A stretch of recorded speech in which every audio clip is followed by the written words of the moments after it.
Corona virus से मुतासर होने वालों में मारूफ गुलकार बिलाल मकसूद भी शामिल हैं, जिन्होंने कामयाबी के साथ इस बीमारी को शिकस्त दी है। लॉकडाउन में क्या करते रहे हैं, बहुत सी दिलचस्प सरगर्मियाँ तो इन्होंने अपलोड की हैं, वो हम देखते भी रहे हैं, इनफैक्ट आपको भी दिखाते रहे हैं। तो बिलाल से पूछते हैं कि how is he doing now, और क्या वो अकेले ही बीमार थे या घर में और लोगों को भी इस वायरस ने मुतासर किया है। अस्सलाम वालेकुम बिलाल, कैसे हैं आप? और हमारा पहला सवाल यही होता है कि अब आपकी तबीयत सेहत कैसी है? बहुत से एसिम्प्टोमेटिक लोगों को भी ज़रा कमज़ोरी, नकाहत, लताजी होती है, तो वो भी बता दीजिए। और घर में सब क्या सेफ थे या और लोगों को भी इन्फेक्ट किया था कोविड ने?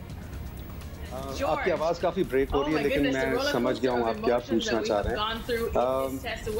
हैं।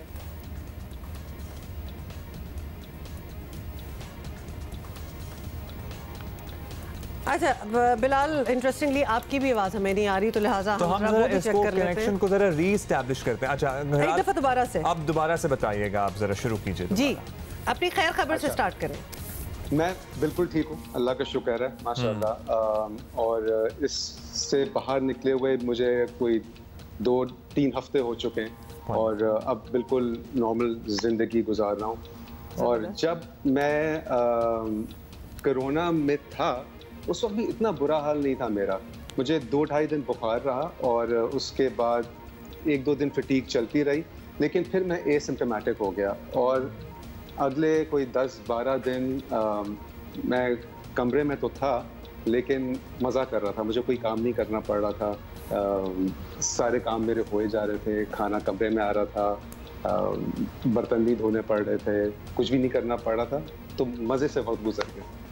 ज़बरदस्त, ये तो बड़े आप लकी रहे। एक्चुअली अपने आप को भी मैं lucky he in a sense समझती हूँ, क्योंकि मैं भी एसिम्प्टोमेटिक रही हूँ throughout my experience, except कि सारा काम जो था, जो आपके लिए हो रहा था, वो मुझे करना पड़ा। क्योंकि इनके घर में बाकी सब बीमार थे। और आपके घर में बाकियों की सूरत हाल क्या रही? आप सिर्फ अकेले इन्फेक्ट हुए या फिर फैमिली के और मेम्बर्स भी मुतासर थे इस वायरस से? नहीं, असल में हमने इसको हम तक परेशान नहीं हुए। जब मुझे हुआ तो मेरी बीवी और मेरे 2 बच्चे घर में थे और उन्होंने कहा कि हम इसको लाइटली लेना है और हमें अपने सर पे ये वहशत नहीं तारी करनी कि ये क्या हो गया, क्योंकि अगर होना है तो हो जाएगा, सबको नहीं होना तो नहीं होगा। तो मैं कमरे में होता था तो मेरे सामने मेरे अगर बच्चे बैठे हैं, मेरी बीवी थोड़ा दूर बैठी है, लेकिन उस कमरे में लोगों का आना जाना रहा। अम्मी अब्बा का आना बिल्कुल हमारे घर में बंद था, वो 2 हफ्ते नहीं आए, हम 2 हफ्ते उनको हम नहीं मिले।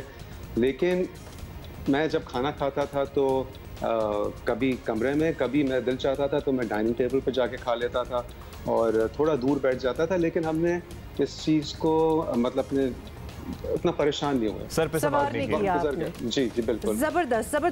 But you do realise because there are so many people watching us Bilal, हर केस डिफरेंट होता है, बिकॉज कुछ को तो, बल्कि ज़्यादातर को तो एडवाइस किया जाता है कि बिल्कुल आप अपने आइसोलेशन में चल जाए, खासतौर पे जब घरों में, और खासतौर पे यू वेरी राइट अब्दुल्ला, और खासतौर पे जब घर में बुजुर्ग भी हों, यू नो सारे इकट्ठे रहते हों, तो फिर बड़ा ये एडवाइस किया जाता है। तो लिहाजा मैं चाहती हूँ कि लोग कहीं इसको मिसअंडरस्टैंड ना कर लें कि it's okay to be out and about. बिल्कुल सही कह रही हैं। अगर मुझे खांसी होती और मेरे सिम्टम्स थोड़े सिवियर होते तो ऑब्वियसली हमारा रिएक्शन ये ना होता। मुझे खांसी नहीं थी, मुझे मतलब कि जो सेंस ऑफ स्मेल वाला इशू होता है वो नहीं था, मुझे रेस्पिरेटरी सिस्टम का कोई इशू नहीं था, मेरे सर में भी दर्द नहीं था। बस एक सिम्टम था जो कि बड़ा स्ट्रेंज था, और मैंने जब बाद में किसी और से बात की तो उनको भी यही 3 सिम्टम्स थे। एक तो था बुखार, एक थी फटीग, और एक आपकी हील्स में दर्द होता था रात में सोते हुए। तो हील्स में और पैरों में, और मुझे भी होता था, और उन साहब ने कहा कि मेरे भी एग्जैक्टली यही सिम्टम, और कुछ भी सिम्टम नहीं था। रात में हम उठ जाते थे, मतलब कि मैं उठ जाता था, वो भी उठ जाते थे, कहते थे कि सोया नहीं जाता था, इतना दर्द हो रहा होता था। बस ये एक्चुअली अंडरस्टैंड। कितने लोगों से हमने कोरोना डायरीज में भी बात की है, कानों में दर्द था, कानों में भी दर्द, मेरी मदर को खास तौर पे बड़ी ऑड जगह पे कान के पीछे 1 और 2-3 दिन दर्द हो रहा और फिर बिल्कुल गायब हो गया, जैसे होता ही नहीं था। इसलिए यस यू आर राइट, बड़ी स्ट्रेंज तरीकों से लोगों को ये इफेक्ट कर रहा है कोरोना जिनको होता है। Bilal, you have been very active in your quarantine, हमने देखा है आप आइसोलेशन में, even before you contracted it yourself, उससे पहले भी हम हम देख रहे थे, this is a bit of a change हमें लगा, क्योंकि आपको पहले हमने इतना सोशल मीडिया पे एक्टिव, शायद may be correct me if I am wrong, इतना एक्टिव देखा नहीं, जितनी इंटरेक्शन रही आपकी आपके फैंस के साथ, that was also refreshingly you know new as well. तो व्हाट चेंज्ड, ये किस तरह आपको ख्याल आया कि you know I been in this industry for decades now और थोड़ी सी अब हेलो हाय होनी चाहिए, इंटरेक्शन होनी चाहिए? मुझे खुद नहीं पता एक्चुअली। मैं वैसे तबीयतन बहुत खामोश इंसान हूँ। अगर आप स्ट्रिंग्स की हिस्ट्री में देखें, हमने जितने कॉन्सर्ट्स किए हैं, मैं स्टेज पे कभी बोलता नहीं हूँ। माइक पे शायद 1 या 2 इंस्टेंसेस ऐसे होंगे जहाँ पे मैंने स्टेज पे बात की है, अदरवाइज मुझसे बात नहीं की जाती। और मैं, अगर कितने लोगों ने मुझसे कहा है कि आप लाइव आए इंस्टाग्राम पे, मुझसे वो भी नहीं हुआ जाता। लेकिन ये जो चीज़ें मैं कर रहा हूँ, ये पता नहीं क्या है, शायद एक अंदर एक चीज़ है जिसमें मुझे उस तरह लाइव इंटरैक्ट नहीं करना पड़ता, लेकिन वो सब चीज़ें मैं कर सकता हूँ जो मैं करना चाहता हूँ। और ये मुझे इस वक्त आपसे बात करते हुए भी थोड़ा मुश्किल लग रहा है, क्योंकि मुझे बोलने में मज़ा नहीं आता, मुझे बोलने में डर लगता है। और लेकिन गाने बनाना मेरा काम है, और ये अपॉर्चुनिटी थी कि मेरे दिमाग में रोज़ गाने आ रहे होते हैं, और अभी तक हम गानों को परफेक्ट करके रिकॉर्ड करके हम प्रेजेंट करते थे। लेकिन इंस्टाग्राम में मुझे इस चीज़ में मज़ा आ रहा है कि आपको चीज़ें परफेक्ट करना ज़रूरी नहीं है, और आपकी ऑडियंस सामने बैठी हुई है और सुनना चाह रही है कि वो गाने का प्रोसेस क्या है, कहाँ पहुँचते हैं। अब कितने दिन हम इस ज़माने के बाद, अब आज ये बीमारी आई है, कल एक और बीमारी आएगी, दुनिया चेंज होती जा रही है, इंडस्ट्री चेंज होती जा रही है। अब वो सिस्टम के गाने बनेंगे और वीडियोस बनेंगे और कॉन्सर्ट्स होंगे, वो कहाँ तक चलता है ये किसी को नहीं पता। लेकिन ये एक विंडो खुली है जहाँ पे लोग सुनना चाह रहे हैं, और आपके पास कुछ है जो आप उनको सुना सकते हैं, और वो इंटरेक्शन बड़े मज़े का है, एटलीस्ट मेरे लिए। वो जो रिएक्शन मिलता है, और हम सबके लिए बड़ा मज़े का है, क्योंकि आपने जो भी बनाया वो हम सब ने बड़ा एंजॉय किया। आपने यहाँ तक कि पेंटिंग भी जब की तो वो भी हमने बड़ा एंजॉय किया, और हमारे लिए बड़ा सरप्राइज था वो। बिल्कुल, आपके बाकी जो हुनर है, ऑब्वियसली एक फैमिली तो आपकी लेगेसी चलती आ रही है, लेकिन आपको भी इस किस्म की चीज़ें करते हुए देखा, तो उसमें 2-4 चीज़ें हम मेंशन कर दें। एक तो आप अपने फैंस के नाम बड़े अच्छे कैलीग्राफी का आप वो कर रहे थे, and you were putting them up. In fact I must confess कि मेरे हस्बैंड ने भी 2-4 बार आपको लिखा, लेकिन उनका नाम कभी आया नहीं बीच में, तो हम आपसे ज़रूर रिक्वेस्ट करेंगे later. But you did that a lot. आपका दूसरा साइड जो है आपके आर्ट का, आपके टैलेंट का, वो बड़ा नुमाया हुआ। तो this was really unaware of। और ख़ास तौर पे एक आपने ड्राइंग की जो कि दोनों हाथों से आपने की, which was very kind of an eye opener, बहुत ही अच्छा लगा। तो ये एक नई साइड आपकी आपके मद्दाहों को नजर आई।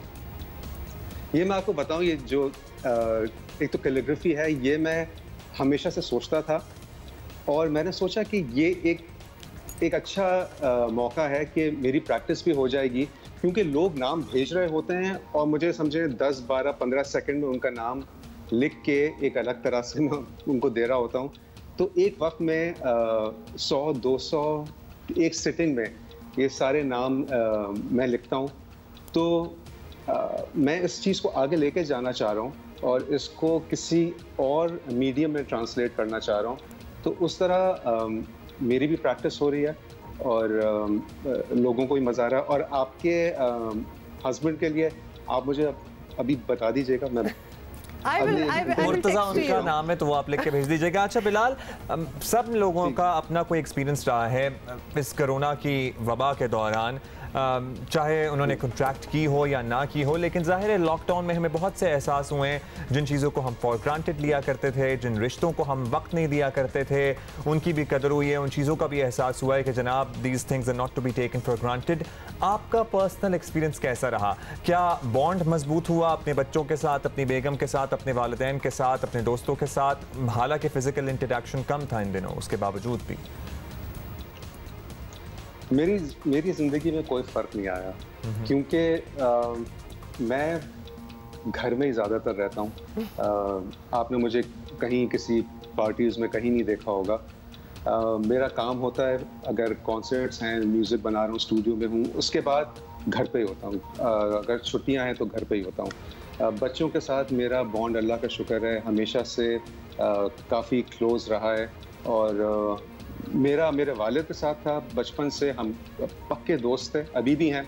और वो सारे जोक्स जो हम कॉलेज में दोस्तों के साथ करते थे, मैं अपने अब्बा के साथ भी कर सकता हूँ।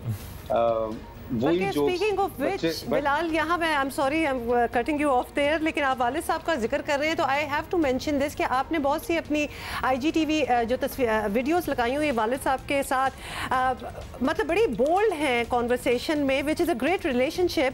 But I am very tempted to ask, क्योंकि आपको मतलब ऑनलाइन अगर आप ये कॉन्वर्सेशंस डाल दें, which is also the truth, आप कराची के पुराने वक्तों का पूछ रहे हैं, all that makes perfect sense, लेकिन थोड़ा सा खौफ आता है एज अ पब्लिक फिगर कि कोई बैकलैश ना आए, क्योंकि ख़वातीन आर्टिस्ट पे ऐसी बातें करने पे बड़ा बैकलैश आ जाता है for some odd reason. Sorry, आपकी लाइन बीच में ख़राब हो गई। एग्जैक्ट क्या सवाल था? जी बस the videos that you have put up, अपनी कॉन्वर्सेशन जो आपने अपने वालिद साहब के साथ की हुई है कराची के पुराने वक्तों की, और बड़ी आज़ादी होती थी एंड ऑल दैट, मतलब I am just asking you कि आप बैकलैश आपको इस पे मिलती है कि शायद आप मतलब what kind of you know response do you get? आपको पता है हम तैयार थे बैकलैश के लिए, और क्योंकि एक दफ़ा थोड़ी देर पहले की बात है कि अब्बा ने मतलब हम लोगों ने एक YouTube का चैनल स्टार्ट किया था अनवर नामा के नाम से। उस पर उन्होंने एक जोक किया था जो कि हमेशा से करते आए। वो जोक ऐसी बात नहीं थी, लेकिन लोग ज़्यादा सेंसिटिव हो गए हैं अब। तो वो चला गया, ज़रा सा रेसिस्ट एंगल ले लिया था उसने। तो ऐसी कोई बुरी बात भी नहीं थी, लेकिन लोग बुरा मान गए। फिर अब्बा को ऑन एयर आके सॉरी कहना पड़ा ना कि ये वक्त आ गया है। लेकिन ये जो चीज़ें थी ये फैक्ट्स थे, इसमें कोई जोक नहीं था, कोई कहानी नहीं थी। ये जो कराची के किस्से थे, जो चीज़ें थी, ये तो थी और हर कोई इस वक्त से गुजरा है और कोई डिनाई भी नहीं कर सकता। और तो ये वो चीज़ें हैं कि जो हैं और लोग बात नहीं करते। तो मैंने अब्बा से कहा, अब्बा हमें इसकी बात करनी चाहिए।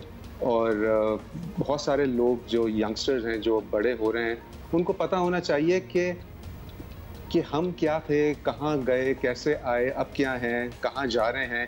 ये सब चीज़ें हमें किसी ना किसी तरह उनको बताना ज़रूरी है। बिल्कुल, अपनी हिस्ट्री छुपा के कोई फ़ायदा होगा नहीं, क्योंकि हम बहुत सी दफ़ा हम यही देखते रहे हैं कि हम अपने नौजवानों से असल हक़ाइक़ माज़ी के छुपाते हैं। अच्छा बिलाल, हम आपसे रिक्वेस्ट ही करेंगे, आपके वैसे तो हम इंस्टाग्राम पे वो जो रॉ म्यूज़िक के वर्जन हैं वो सुनते रहे, अनप्लग्ड वर्जन सुनते रहे हैं। तो if you would be kind enough कि आप हमें अभी कुछ सुना दें, चाहे जो नई चीज़ें बनाई हैं आपने वालिद साहब का कलाम। हाँ, बस थोड़ा सा कुछ भी गुनगुना सा दें हमारे लिए। नई जो है वो तो मैं भूल जाता हूँ। चलिए, कोई बात नहीं। मैं एक दिन में भूल जाता हूँ, क्योंकि वो उसी दिन बनती हैं, उसी दिन रिकॉर्ड होती हैं और चली जाती हैं। फिर मैं दोबारा सुनता भी नहीं हूँ जब तक कि ज़रूरत ना पड़े दोबारा सुनने की। अब जैसे अब हम गाने बनाएंगे, फाइनल करेंगे, तो ये वो ट्रेजर चेस्ट खुलेगा, उसमें से चीज़ें निकलेंगी और फिर हम पिक एंड चूज़ करेंगे कि असल में कौन सा आगे जाना चाहिए। तो क्या सुनाऊँ मैं? चलें, कुछ भी